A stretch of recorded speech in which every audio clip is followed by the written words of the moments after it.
So we're just kind of getting ready to get out of here and go have some fun or something. Anyway, like most days and mornings, many of them, I get up and I have no clue what I'm going to do for a video at all. And this one was no different, and it was, yeah, I had absolutely no clue. This was the one I had the least clue about. Anyway, so I got up and I made myself a coffee and I sat down. And I just started talking, and this is kind of what came out of me. And it was kind of like, I don't know, what I was told to say. So, here we go. We're getting out of here. Check this out. Ciao.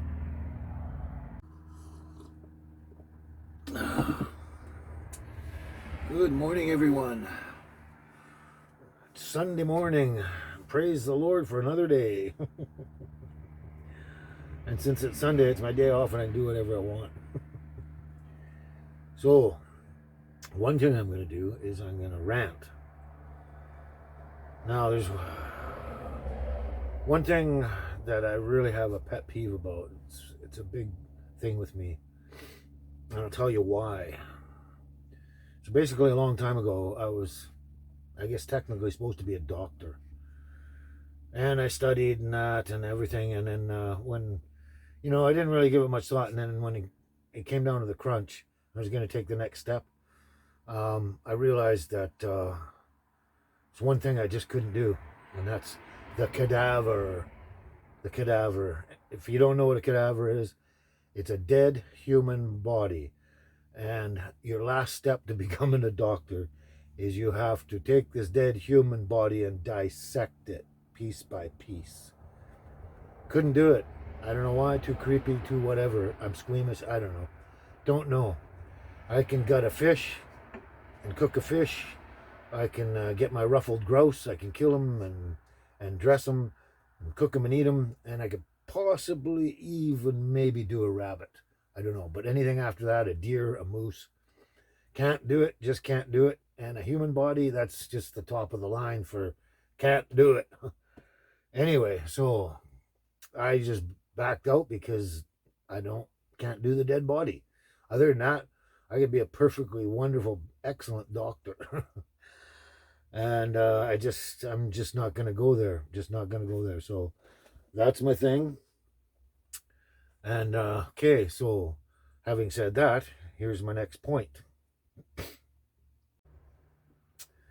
My point being that if you do not have a medical background, if you're not a doctor, if you're not a professional, you shouldn't have an opinion at all. Just like the kid at the empties return place I go back to take my empties back. Like, he went on and on about, he's like 18 years old. He's not even out of high school yet. He's not a doctor, and he's going on and on about wearing a mask. And he just got in my face and told me, a mask will not impede your breathing. What the hell, dude? Actually, I ended up turning off the video and talking to him, saying, if you don't back down, I am going to arrest you and have you thrown in jail for practicing medicine without a legal license. And finally, after a bit, he backed down and said, okay, I guess I was a bit out of line or something. And I said, yeah, way out of line. So anyway, that's my point. Part of my point.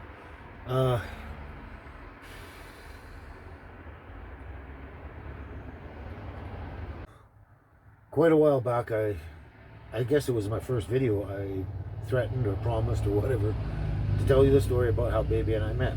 Now, it's a very happy and tragic and unhappy story. And basically, just to start with, so I was living at this place down the road here, and I was staying in a cabin. Then when the summer came, I had to move to a tent. I was in a tent and I was feeling my worst medically, physically, emotionally, everything. My medical conditions was so bad, I just didn't want to continue, right? It was really, really miserable, the most miserable I could ever be. And I really didn't want to go on. I really didn't. And then I met this little angel here. And she was only like 8.5 weeks old. She was tiny, like these ones here, about that size. And I fell in love with her, but she belonged to someone else, and so I just admired her from afar. And then a week later, the person that owned the baby at the time, got way too many hours at work, and they were working just about round the clock. Would have had to lock the little puppy in the cage for hours and hours at a time. It wasn't fair to the puppy and that, so she realized, sadly, very sadly, that she had to sell the dog because she just couldn't take care of it, and do what's best for the puppy itself, right? And she had another dog there too as well, an older dog, but it just wouldn't work. Anyway, baby was up for sale, and I found out about that on Sunday morning. Found out she was up for sale, and I asked about her, and I said, "Oh wow, that'd be great, right?" Because I just fell in love with her right the first day I saw her, and a week later, it was just I just thought she was just the cat's meow, right? And so anyway, Sunday I asked her about it, and she said, "Oh, no, I promised this other lady if she comes around on Friday and brings me the $300, she gets the dog, right?" And she said, "So I've made a promise, right?" And I said, "Oh, okay." And so I said, "Well, I'll offer you like $350 or something, I guess, just to throw it out there." And she's like, no, I promised. I can't break my promise. There's no way I can break my promise, right? So I was kind of like, oh, well, that's kind of crappy. So I went home and thought about it. And then the next day, Saturday, that was Saturday. So the next day, Sunday, I went to her and I just said, "Look, I'll give you this much money." And I just upped my offer. Like, I think it was $50 each time or something. So I started out on Saturday, saying, "Okay, I'll give you this much, $350, whatever." And then Sunday I said, "I'll give you this much more." And she said, No, I promised, I can't break my promise. And she kept saying right up till Wednesday, and I kept adding more money Monday and Tuesday, and just saying, "I'll give you this much money, come on." She's like, no, I promised, I can't break my promise. And she did say, it would be really good that I could get the puppy and that. So, but she wouldn't break a promise. And then on Wednesday afternoon, I went to her and I said, "Look, I said, I'm on a disability pension and I'm suffering and everything like that." And I said, "That lady has 5 dogs and she can't look after a little puppy like this and give it all the attention she wants. She doesn't have time for it. And she has a huge property and house and everything. She's dealing on building it and everything." And I said, "This little dog's just going to get shoved in a corner, right? Or whatever." Anyway, so I just said to her, I said, "Look, on top of that, I have 0 dogs, and I'm disabled and I need a little dog like this." And I had this whole whack of money with me, just everything I could muster. And I had this whole pile of money. And I said, "See, I told you I can't tell the story without getting all misty." So I just had this whole whack of money, and I just said to the lady, and there's a couple other people sitting there drinking beer or whatever. And I said to her, "Look, yeah, she's got all these dogs. I don't have any. Here's all the money." I said, "I'm on a disability pension. This is every penny that I've got. I have no more money." And I said, "I love that dog. And I think you should change your mind. And here's everything, and you should just sell me the puppy." Anyway, she just took one look at me after my offer, and she just said, "Sold. The puppy's yours." And I just about crapped myself, obviously. So I handed her the money, and I picked up the dog, and I just started cuddling and that. And I looked at the person sitting there, the guy that was sitting there, and I said, "You witness this. I just paid for this puppy. This dog's mine, right?" He goes, "Yep. I just cuddled her some more and said, "Thank you very much." And I went home to my tent. I was in a tent at the time. And that's how I acquired Baby. And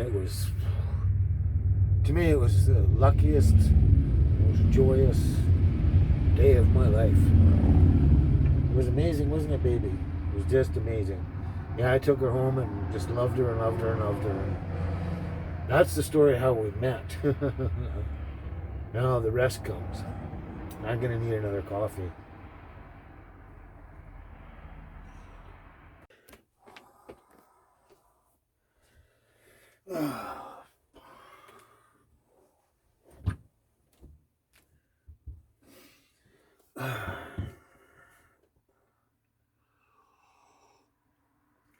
Well, I hope you got yourself a coffee too, because you might want to stay awake for this one. It's a long story. So anyway, that's how I acquired Baby. It was the most wonderful, joyous moment in all of my life. From that moment on, I was like really miserable. Like, so I've never been that miserable ever. Very depressed and everything else. And she just flipped my life around. She just brought me out of the darkness and into the light. And it just got better and better every day. And I wasn't actually going anywhere at all. Like, I wouldn't leave the house. I'd just lay around in bed all the time and stuff. And so she got me out, walking half around the block, half a block. We'd walk around, go do that, and then then the next day or two or whatever, I'd be walking a block, and then it'd be 2 blocks and 3 blocks. You get the idea.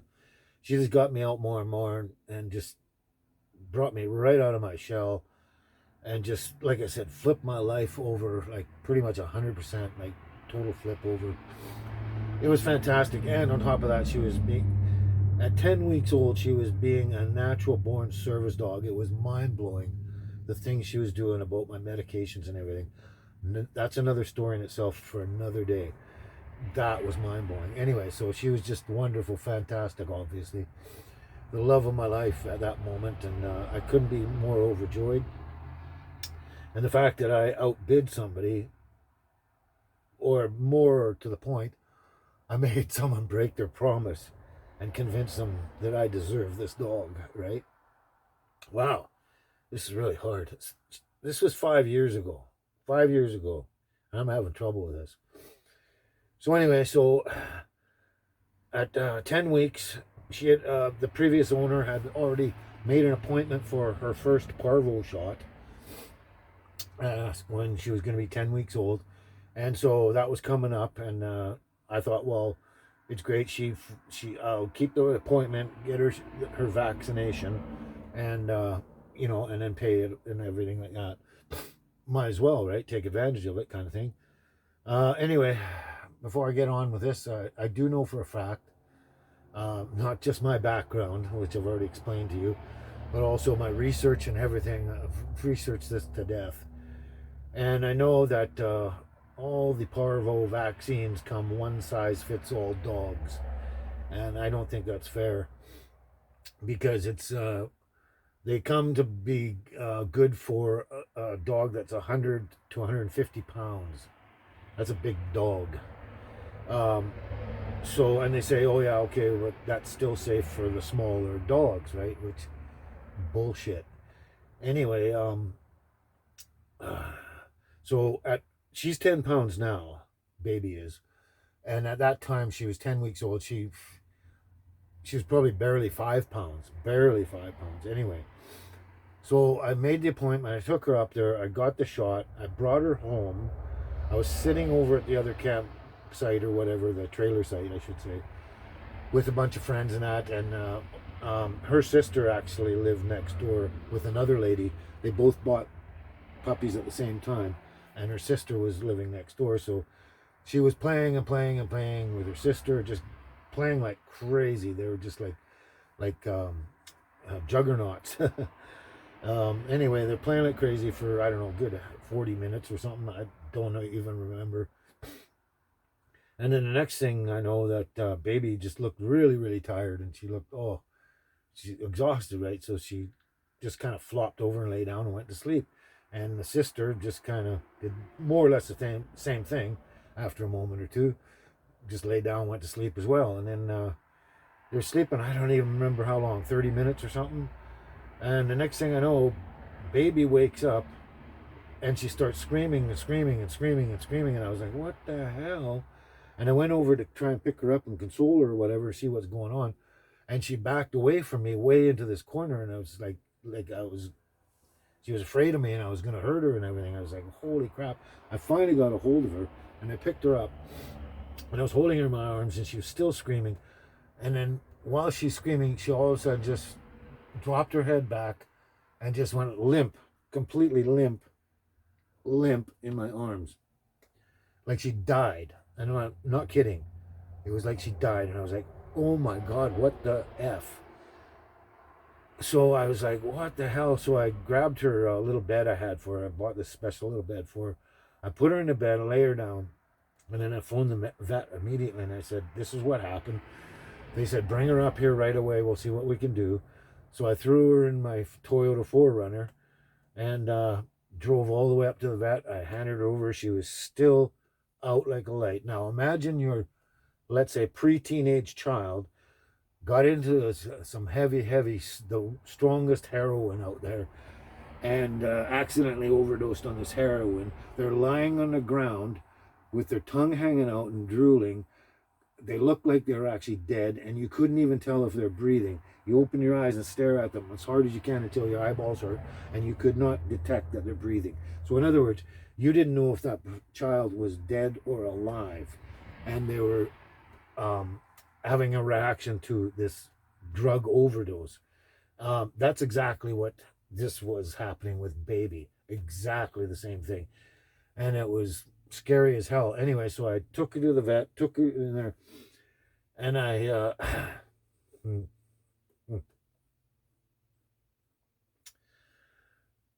dropped her off, and they said, just leave her with us, and we'll call you when she improves, or whatever.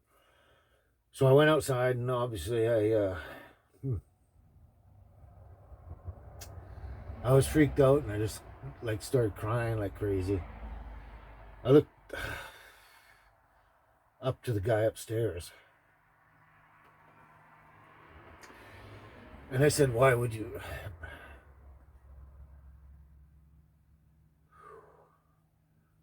bring me this little angel and then just take her away?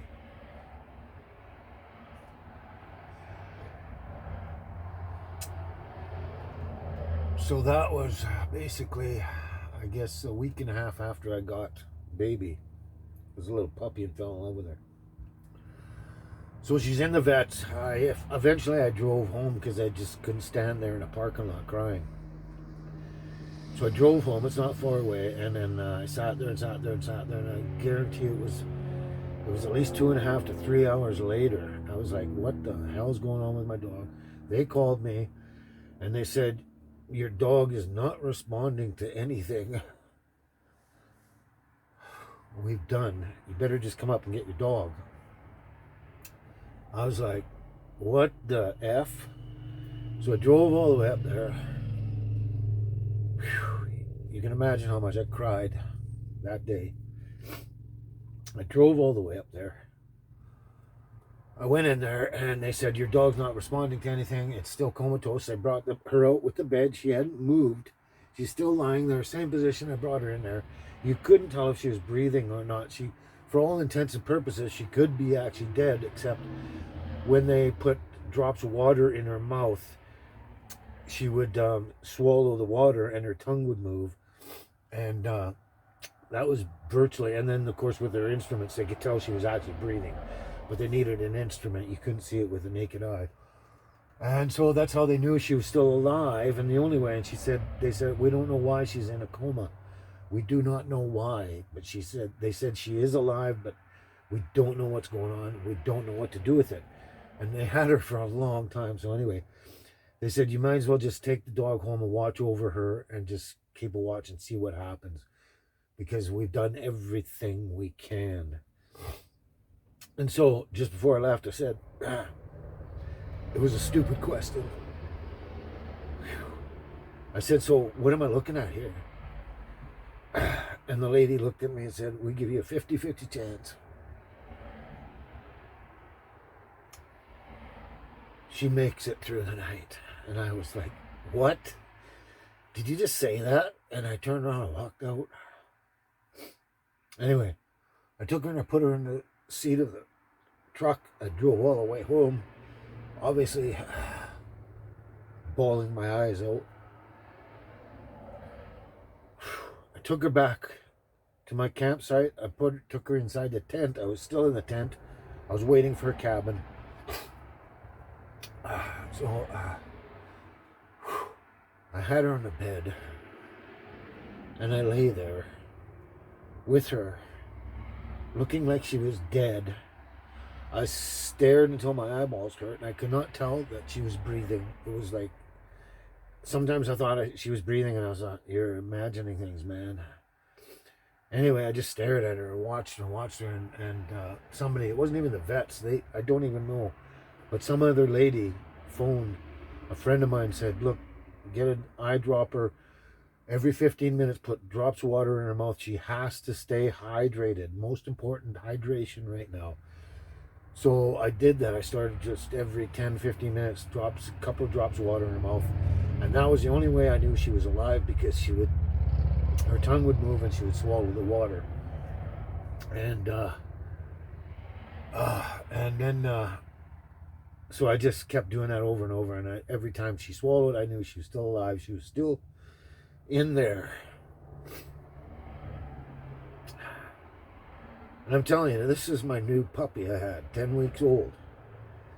10 weeks old. I just fell in love with her a week and a half ago, and outbid someone for her. So I lay there for 15 hours staring at this little girl, not knowing if she's going to live or die. 15 hours. That was hard. That was so hard. So anyway, people kept coming and going. My neighbors kept coming and going, checking and saying, how is she? How is she? I wouldn't even move. I didn't even get up to go outside and have a piss or anything. I just lay there. I didn't want to take my eyes off her. And then after 15 hours, my eyeballs were starting to hurt, and I was getting really tired.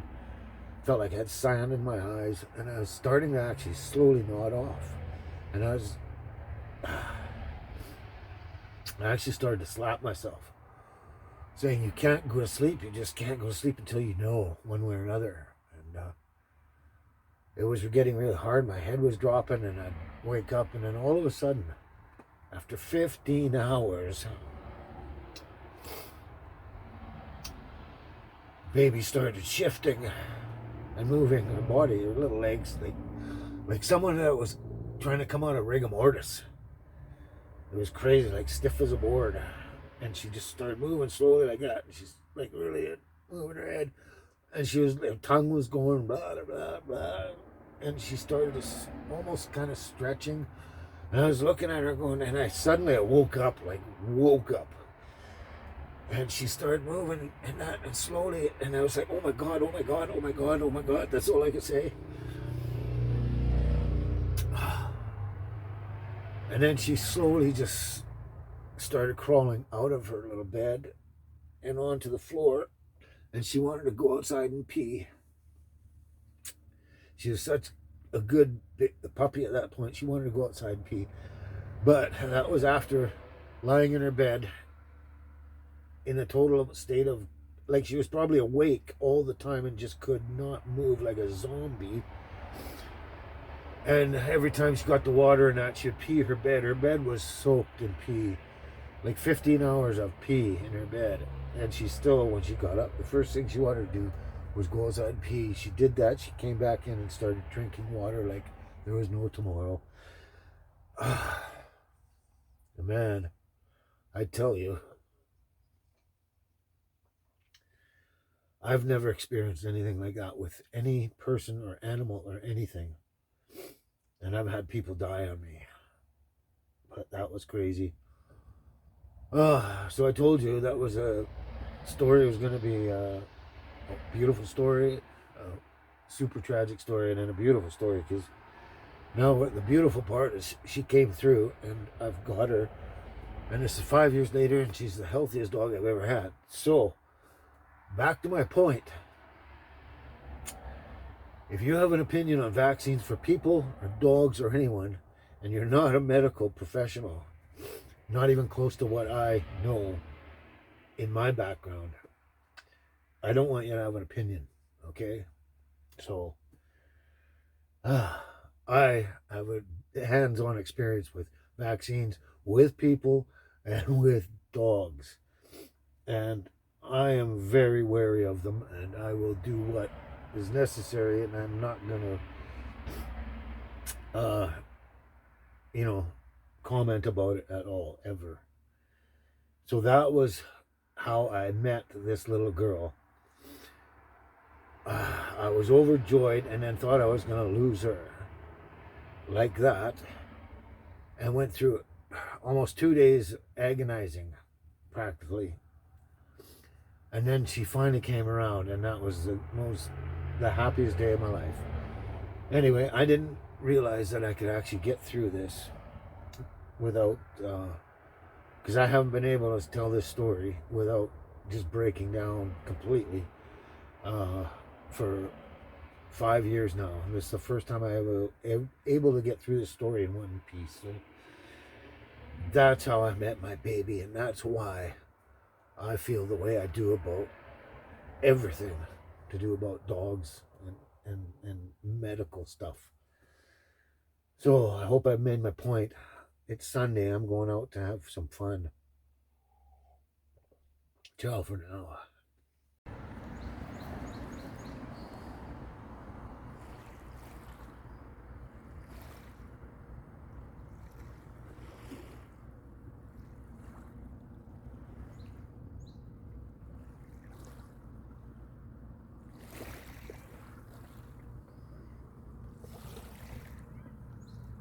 Right? Right? We're going to get ready. Look at those beautiful eyes. Look at those beautiful eyes. We're going to get ready, and we're going to go out, right? We are going to go out.